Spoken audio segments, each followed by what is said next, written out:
por curiosidade, alguns detalhezinhos interessantes. Essa pra mim é o Igor. Galerinha, olha só. Ontem, na última aula, né, que foi na quinta-feira passada, alunos me comentaram algumas coisas interessantes. Por exemplo, um aluno comentou que o colega, em vez de prolongar a reta, o lado do ângulo para poder medir com o transferidor, ele usava uma régua. Ele pegava, tava lá o ângulo pequenininho, né? Um dos lados é pequenininho, ele não conseguia ver onde é que estava batendo o ângulo. Ele pegava a régua e usava a régua em cima do lado para fazer da régua a continuação, certo? Eu confesso que eu ainda prefiro que o cara prolongue o lado. De qualquer maneira, é uma técnica ótima e muito bem-vinda, principalmente se tu não pode macular o teu desenho, né? Poluir o desenho. Aí tu vai lá, usa a régua em cima da linha para enxergar onde é que a linha estaria batendo no transferidor. Tudo bem? Então a primeira dica, para quem precisa aprender a medir ângulo e ainda está com dificuldade, está com preguiça de fazer o prolongamento, use uma régua para fazer um prolongamento virtual do lado do ângulo. No vestibular eles aceitam isso? No vestibular, via de regra, a não ser que seja um vestibular específico, via de regra, no vestibular tu não pode usar régua, nem transferidor, nem nada. Então não existe a pergunta, meça o ângulo tal no vestibular. A não ser que tu vai fazer um curso de arquitetura específico, uma universidade específica, e ele te pede uma prova de vestibular diferenciada. Eu já vi prova de vestibular para desenho industrial, onde o cara tem que fazer desenho na prova. Então tu tem que levar os teus instrumentos de desenho. Aí já está lá no edital do vestibular, já está escrito. Pessoas que fazem vestibular para desenho industrial, trazer no dia da prova, esquadro, transferidor, blá blá. Então tu tens que te preparar para o vestibular que tu vai fazer. Né? Tens que investigar quais questões caem no meu vestibular. Tem alguma questão específica do meu vestibular? A UDESC, por exemplo, geralmente ela faz o vestibular dela em duas fases. Na primeira fase são questões gerais, iguais para todo mundo. Na segunda fase, se tu vai fazer biologia, são questões mais pesadas de biologia. Se tu vai fazer física, são questões mais pesadas de física, certo? Na segunda fase. Por isso que é importante tu estudar o vestibular que tu vai fazer. O professor ensina física no médio. Isso, ensino médio eu dou aula de física. Galerinha, olha só, outra dica interessante é o uso desses esquadros. Aqui tem na minha mão os dois esquadros mais famosos do mundo. Um esquadro que tem dois lados iguais e, portanto, tem dois ângulos iguais. Esse ângulo aqui é o mais famoso de todos, 90. Então sobrou quanto para esses dois ângulos da pontinha? 45 e 45, afinal a soma dos ângulos internos de qualquer triângulo. Esse aqui então, talvez o esquadro mais famoso de todos, que tem um ângulo de 90 e dois ângulos de 45. Né? Então tu vê, para fazer um ângulo de 45 fica prático, ó, tu usa só aqueles dois lados, não precisa nem usar o transferidor. Se quiser fazer um ângulo de 90 graus, está ali prontinho já. E esse esquadro aqui, ele continua tendo um ângulo de... Só que ele tem um ângulo maior e um ângulo menor, ó. Adivinha quanto? Isso, não, quase. 30 e 60. 60, né, o maior, e 30, o menor, beleza? Continua com a soma dando 90. Concorda comigo? 90. 90 mais 60 mais 30, 180. Esses dois esquadros, então, eles tanto servem para fazer ângulos específicos, mas a maior utilização deles é usá-los juntos.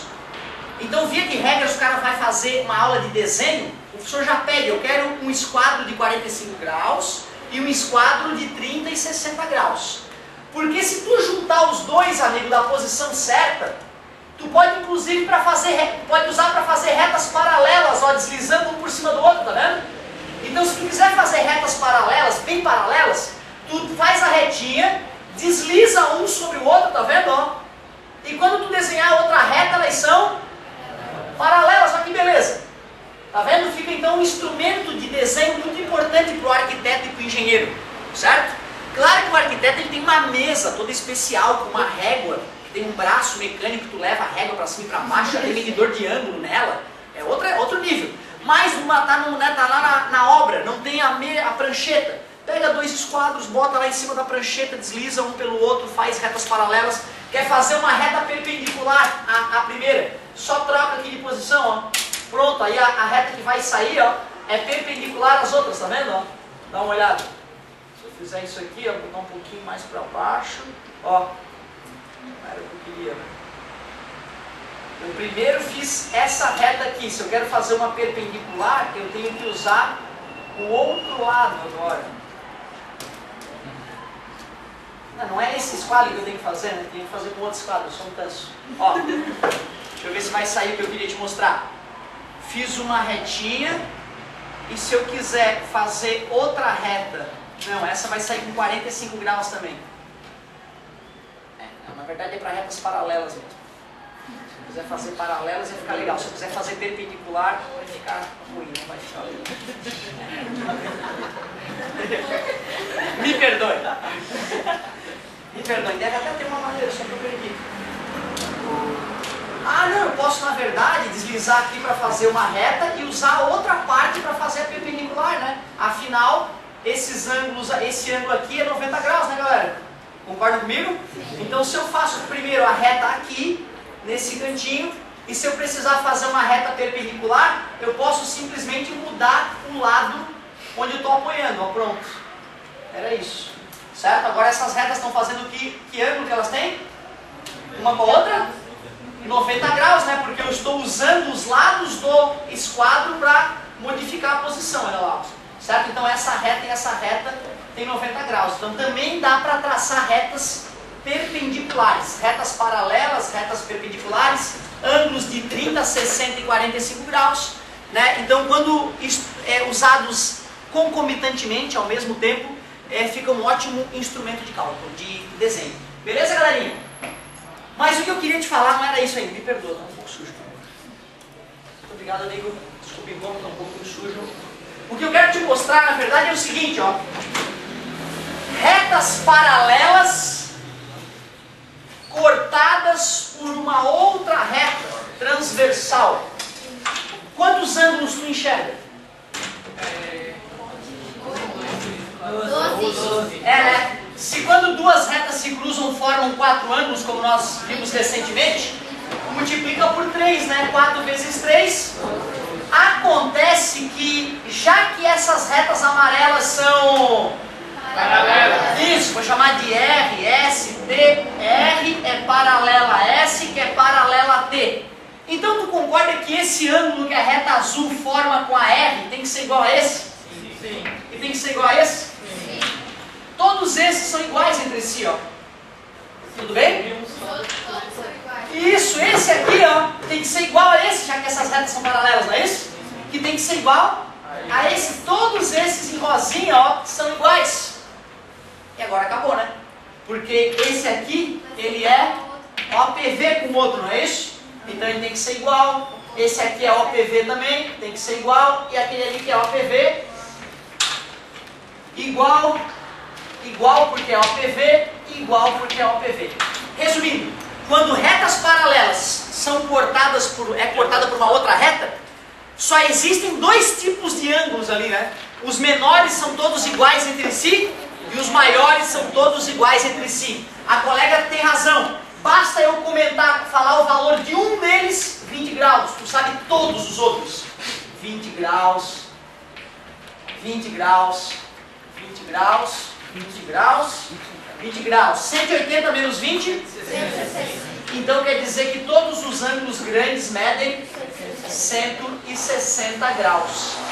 O mais legal é que esses ângulos têm nomes específicos. Tá? O mais importante é isso que eu acabei de comentar. O filé mignon da aula de hoje é isso. Lembrar que quando retas paralelas são cortadas por uma transversal, 2 ângulos se formam apenas. Todos os menores são iguais entre si, todos os maiores são iguais entre si. Isso é o mais importante e serve para matar as questões todas que vocês vão fazer. Só que, infelizmente, eles cobram uma decorebinha em relação aos nomes. Então nós vamos ter que saber dar nomes para esses ângulos. Tá? Infelizmente não é só agudo e obtuso, é colaterais internos, alternos internos e alternos externos. E também correspondentes. Só isso. É transversal, a reta que passa no meio de todas, ela só é na diagonal ou ela pode ser assim? Não, ela pode ser assim, não tem problema. É que assim não tem graça, fica tudo 90 graus. Aí, não deixa de ser verdade o que a gente acabou de falar. Certo? Só que aí fica sem graça demais, por isso que a gente... É porque a apostila também tá igual. Ah, sim, não, a pergunta do amigo é pertinente, não tem nada de errado, não, igual. Galerinha, olha só. Primeiro que assim, quando me explicaram isso, não me explicaram que era assim óbvio, que todos os ângulos pequenos são iguais e todos os grandes são iguais. O cara explicou tudo enrolado.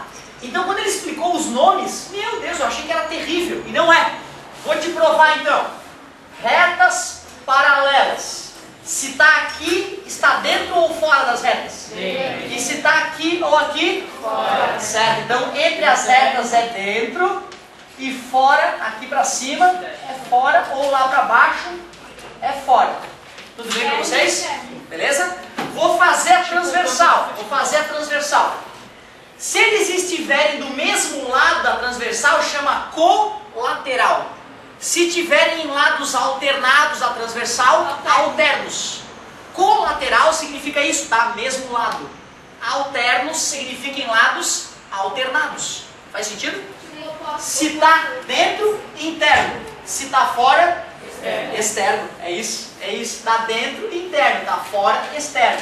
Se está do mesmo lado, se está de lados alternados, acabou. Agora então, ó, eu vou dar nome para esses ângulos. Fala, querido.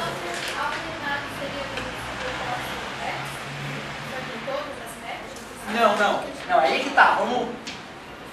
Vamos fechar isso aí. A, B, C, D, E, F, G e H. Galera, eu coloquei essas letras para que eu faça o meu estudo. Não quer dizer que no livro as letras têm que estar iguais. O que importa é que a teoria que eu estou te ensinando é a mesma em qualquer lugar do mundo. Então olha só. Nós sabemos que R e S são o que mesmo? Paralelos. Senão não vale o que eu estou te ensinando. Galerinha, o ângulo A e o ângulo G, que nome tu daria para eles? Eles estão dentro ou fora? Eles estão fora, então é externos. Estão do mesmo lado ou em lados alternados da transversal? Então são alternos externos. Ficou mais fácil já para começar a entender os nomes? Sim. Na verdade, agora acabou, né? Fala aí. Se botar externos, alternos, Não é comum, mas eu até daria o ponto, né? Porque o cara entendeu a ideia, não ia encrencar com isso não, mas na prova em vestibular eles podem encrencar assim. Quem mais que é alterno externo, galera? É verdade, o B e o H estão em lados alternados à transversal e pela parte de fora. B, E, H. Então quem serão alternos internos? Deixa eu ver. Interno tem que estar dentro. Lados alternados, D com F, D e F, ou C e E. Deixa eu ver se é isso mesmo. C e E, lados alternados na parte de dentro. Não. Agora eu quero que tu me diga então quem são os colaterais externos.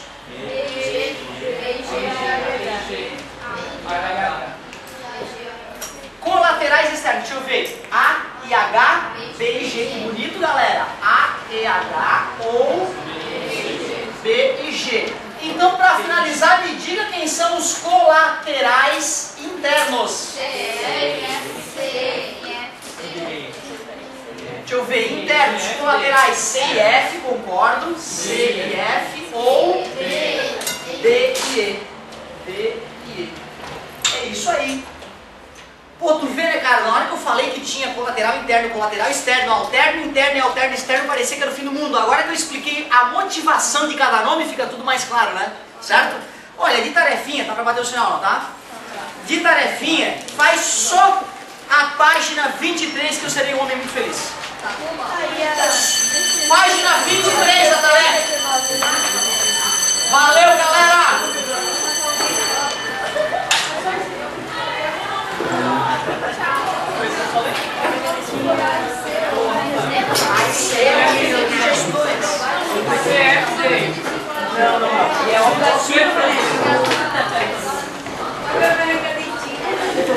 Valeu, galerinha!